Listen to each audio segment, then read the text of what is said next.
Assalamualaikum warahmatullahi wabarakatuh.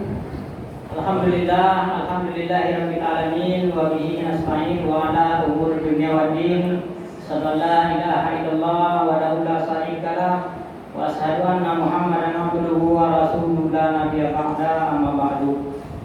Bapak-bapak, ibu-ibu, kaum muslimin dan kaum muslimat sidang masalah Isya, insyaallah tarbiyah mikir yang akan kita laksanakan selalu dimuliakan oleh Allah Subhanahu wa taala. Pertama dan terutama mari kita mengucapkan puji syukur kita kepada Allah Subhanahu wa taala dengan mengucapkan alhamdulillahirabbil alamin. Sampai saat ini sudah malam 13 dan sudah 12 kita melaksanakan puasa di bulan suci Ramadan. Allah masih memberikan kita nikmat sehat.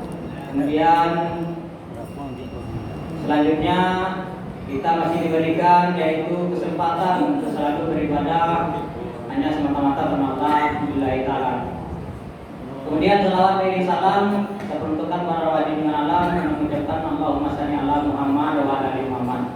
Bapak-bapak, ibu-ibu, kaum muslimin dan kaum muslimat yang dimuliakan Allah Subhanahu wa taala, pada malam hari ini di mana Ustaz akan memberikan tausiah pada kita semua yaitu Ustaz Jabrius Cas SPDI. Alhamdulillah Ustaz telah hadir bersama kita, di mana judul ceramah beliau pada malam hari ini yang akan beliau sampaikan yaitu menghormati dan mencintai orang tua. Ya Ustaz, menghormati dan mencintai orang tua itu judul ceramah beliau yang akan beliau sampaikan pada malam hari ini. Jadi oleh karena itu untuk mempersingkat waktu dengan segala waktu yang tepat, kami persilakan kepada Ustaz, dipersilakan.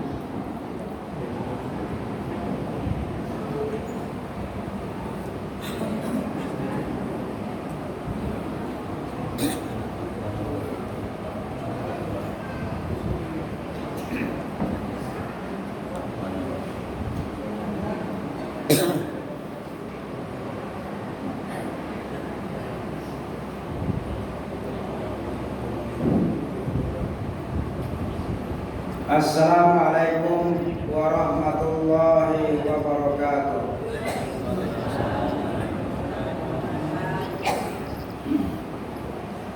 Alhamdulillahirabbil alamin wa bihi nasta'in wa ala umurid dunya waddin.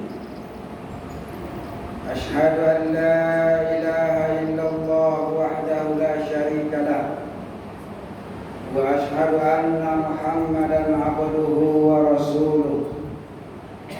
Allahumma shalli wa sallim ala hadzal nabiyil karim wa ala alihi wa ashabihi ajma'in, amma ba'd.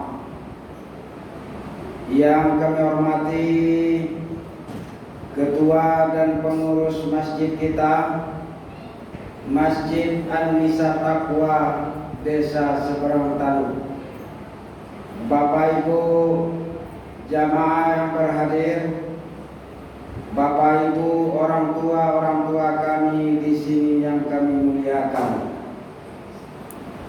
Syukur alhamdulillah, kembali kita persembahkan kehadiran Allah yang Maha Kuasa. Kita masih dipertemukan dengan bulan Ramadan tahun ini, tahun 1443 Hijriah. Semoga kita semua Bapak Ibu tetap istiqomah dalam melaksanakan amaliyah Ramadan, baik di siang hari maupun di malam hari Ramadan. Kenapa demikian Bapak Ibu?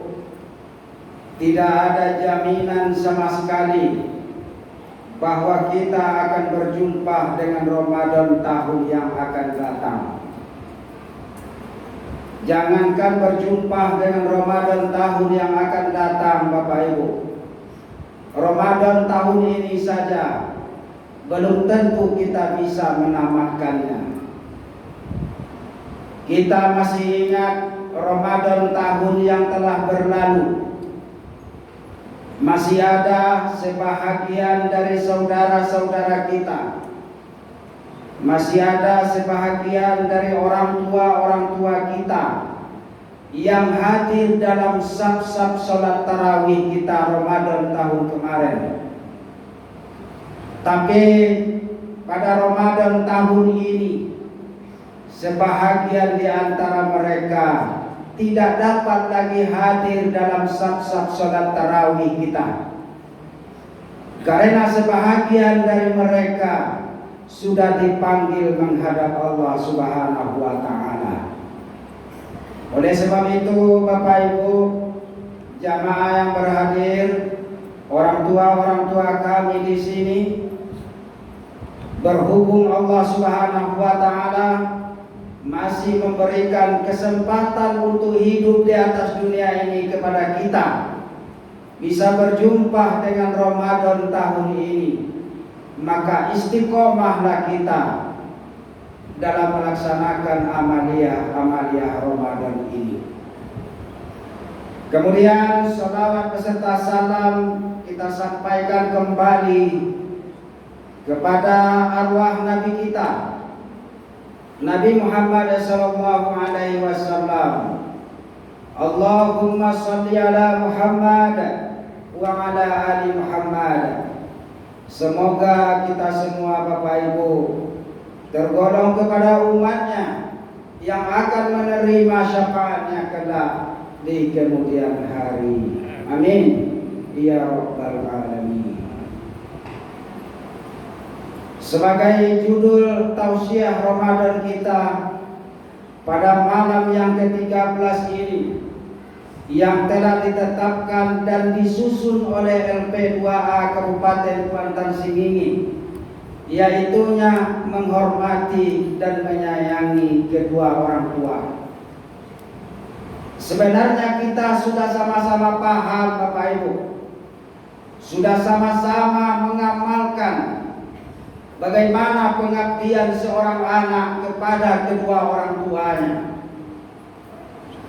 Di dalam Al-Quran surat Ali Imran ayat 112 disampaikan oleh Allah Subhanahu wa Ta'ala, "Durribat alaihimuz zillah aynama suqifu illa bihablin minallah wa hablin minan nas."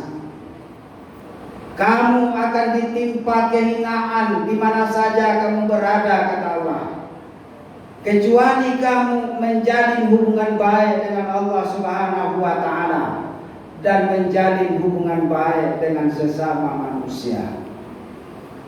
Jadi hubungan baik dalam ayat ini harus terjalin.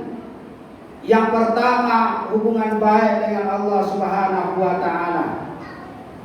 Bagaimana cara menjaga hubungan baik dengan Allah Subhanahu wa Ta'ala? Kita berusaha semaksimal mungkin mentaati perintah Allah dan meninggalkan larangan-larangan. Itu pun sudah kita lakukan Bapak Ibu. Kemudian yang kedua, wa hablin minan nas, menjaga hubungan baik dengan sesama manusia. Sebelum kita berbuat baik kepada saudara-saudara dan tetangga-tetangga kita, sebelum kita berbuat baik kepada sahabat-sahabat kita, kepada teman-teman kita, Al-Quran menganjurkan bahwa kita terlebih dahulu berbuat baik kepada kedua orang tua kita. Al-Quran surat An-Nisa ayat 36 Bapak Ibu secara rinci menjelaskan perintah untuk berbuat baik kepada kedua orang tua kita. Wa'budullah wa la tusyriku bihi syai'a wa bil walidaini ihsana. Sembahlah Allah, jangan kamu mempersekutukannya dengan suatu apapun, dan berbuat baiklah kepada kedua orang tuamu. Setelah perintah menyembah Allah Subhanahu wa Ta'ala, Setelah itu diperintahkan oleh Allah untuk berbuat baik kepada kedua orang tua kita. Wa'budullah, sembah Allah. Jangan kamu sekutukan dia dengan suatu apapun. Wa bil walidaini ihsana, dan berbuat baiklah kepada kedua orang tuamu, kata Allah. Berbuat baik kepada kedua orang tua dalam ayat ini, Bapak Ibu, bergandengan dengan perintah menyembah Allah Subhanahu wa taala. Sebenarnya kita sebagai seorang anak tidak perlu diperintahkan untuk berbuat baik kepada kedua orang tua kita. Secara naluri seharusnya sang anak harus terpanggil hatinya untuk berbuat baik kepada kedua orang tuanya. Tapi kadang tidak seperti itu, Bapak Ibu.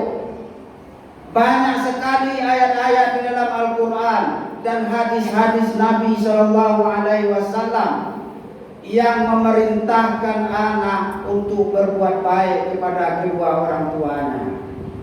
Jarang sekali ayat Al-Quran dan hadis Nabi yang menyuruh orang tua berbuat baik kepada anak-anaknya. Ini jarang ditemui. Apa artinya? Tanpa diperintah, orang tua sudah terpanggil untuk berbuat baik kepada anak-anaknya. Walaupun ada sebagian Bapak Ibu orang tua yang tidak terpanggil untuk berbuat baik kepada anak-anaknya, tidak mapi anaknya deh. Kalau bahasa awalnya, bahasa kami di Pulau Aro tidak mapi ya Bapak Ibu. Kalau bahasa seorang tua dua apa tuh? Sama ya. Kalau ada orang tua yang tidak mapi anaknya, itu tidak sehat kalau orang tua 5.000. Kalau di Pulau Aro tak ada mereka, sekelo mapi anaknya. Kalau di Semarang ada pokok nendak mapi anak, air daerah. Nah, samun Pulau Aro. Jadi Bapak Ibu, jamaah yang berhadir, orang tua kita bagaimana pengorbanannya terhadap kita sudah sama-sama kita ketahui, Bapak Ibu. Apalagi yang hidup di zaman tahun 80-an. Kalau di zaman sekarang ini Pak, sudah fasilitas sudah lengkap lah. Ya, tidak terasa barangkali bagaimana menyekolahkan anak di zaman sekarang ini. Tapi kalau di zaman tahun 70-an, di zaman tahun 80-an, tahulah Bapak Ibu itu. Kebun sawit ada betul itu lah Ibu. Yang ada kebun kota, hujan panas, orang tua tetap wae kadare. Nah, biarlah Bapak bermandikan keringat, biarlah Bapak puntang pantiang siang malam, asal kau sekolah nak. Begitu perkataan orang tua kita di zaman dahulu, Bapak Ibu. Ternyata sekarang orang tua sudah berusia lanjut, ada anak yang tega tidak mempedulikan orang tuanya. Tulen bambe naik banyak waktu tuli. Sudah berhasil dia Bu disekolahkan oleh orang tuanya masuk SPG. Kan SPG zaman dulu Bu. Iya. Lah berhasil tamat SPG. Setahun tamat SPG diangkat jadi pegawai negeri pemerintah. Sekarang lah menjadi kepala sekolah. Orang tua tinggal di kubu derita, anak tinggal di rumah mewahnya. Itu lembang lupa Jambi banyak itu. Di semua orang kan ada daerah. Dah, berarti semua orang yang cinturi ya. Yang memang muda, memang muda banyak yang cinturinya. Jadi Bapak Ibu, ini tugas kita sebagai anak ya, memberikan pengabdian yang terbaik kepada kedua orang tua kita. Kalau kita kaji bagaimana adab terhadap orang tua akan panjang kajiannya Bu. Tidak akan sempat kita ceritakan dalam waktu yang singkat ini. Makanya Allah Subhanahu wa taala memerintahkan kepada kita sebagai sang anak. Kalau orang tua kita sudah meninggal ataupun masih hidup, kita selalu mendoakan orang tua kita itu. Allahumma ighfirli dzunubi wa liwalidayya warhamhuma kama rabbayani shaghira. Ya Allah, ampunilah dosaku, dosa kedua orang tuaku. Sayangilah mereka ya Allah, sebagaimana mereka telah menyayangi aku di waktu aku masih kecil dulu. Cerdas ajaran Islam itu Bapak Ibu. Doa ini mengingatkan sang anak akan masa kecilnya. Kama rabbayani shaghira. Sayangilah mereka ya Allah, sebagaimana mereka telah menyayangi aku di waktu aku masih kecil dulu. Doa ini mengingatkan sang anak akan tahun 70-an bagi yang hidup sekarang. Doa ini mengingatkan sang anak akan masa kecilnya, akan masa bahagianya di bawah pemeliharaan kedua orang tuanya. Aku gini, banyak anak yang tak pandai mendoakan orang tua, Bu. Kadang-kadang anak ditinggalkan oleh orang tua sudah meninggal dunia, anak masih hidup, anak lain 5 orang, Bu. Ndak surang tua dan semua yang anak ini. Atau memang peranak banyak itu nah. Kalau nyo tak sholat, bila nyo mendoakan orang tuanya, Bu. Allahumma firli dzunubi bila ke dibajornya. Saat yang mendoa sawi ini, Allahumma firli, tak mungkin, Bu. Mendoakan orang tua itu setelah sholat. Ya kan? Nah, ini tanggung jawab kita kepada kedua orang tua kita, Bapak Ibu. Kemudian yang terakhir, orang yang berbuat baik kepada kedua orang tuanya, doanya langsung diijabah oleh Allah Subhanahu wa taala. Langsung dikabulkan doa sang anak yang pernah berbuat baik, yang ikhlas berbuat baik kepada kedua orang tuanya. Tidak ada pemisahnya, Bu. Dalam hadis riwayat Ibnu Umar, 3 orang pemuda melakukan perjalanan di malam hari. Tiba di padang pasir yang sangat tandus, maka datanglah hujan lebat disertai dengan petir yang sangat kencang. Maka 3 orang pemuda ini masuk ke dalam gua. Lah sampai yang masuk di dalam gua, aman dari petir, aman dari hujan deras. Maka datanglah menggolek-golek batu yang sangat godang menutupi mulut gua itu. Ini cerita dalam hadis Nabi, bukan dibuat-buat. Hadis Nabi riwayat Ibnu Umar. Hujanlah rodo, Bu. 3 orang pemuda itu ingin keluar dari gua, melanjutkan perjalanannya. Tapi ditolak batu itu, batu yang menutupi mulut gua itu, ketiga orang menolak, tidak tagari sengit gua. Salah seorang di antara pemuda itu berdoa kepada Allah di dalam gua. Ya Allah, aku masih mempunyai kedua orang tua sekarang. Aku juga mempunyai 1 orang anak. Sebelum saya memberikan susu setiap pagi kepada anakku, terlebih dahulu susu itu saya berikan kepada kedua orang tuaku ya Allah. Itu yang aku lakukan setiap pagi ya Allah. Jika ibadahku ini mendapat ridho-Mu, maka kabulkanlah doaku ini ya Allah. Bukakan pintu gua ini, singkirkan batu yang besar ini. Setelah selesai berdoa pemuda itu, maka dia heran, batu yang godang menutup pintu gua itu menggolek-golek ke lereng beliau. Begitu mustajabnya doa seorang anak yang ikhlas memberikan yang terbaik kepada kedua orang tuanya. Semoga Bapak Ibu, kita sebagai seorang anak yang hadir di dalam masjid ini menjadi anak yang soleh dan soleha dan pandai berbakti kepada kedua orang tua kita. Amin. Ya Rabbal Alamin. Mohon maaf lahir dan batin. Billahi taufiq wal hidayah. Wassalamualaikum warahmatullahi wabarakatuh.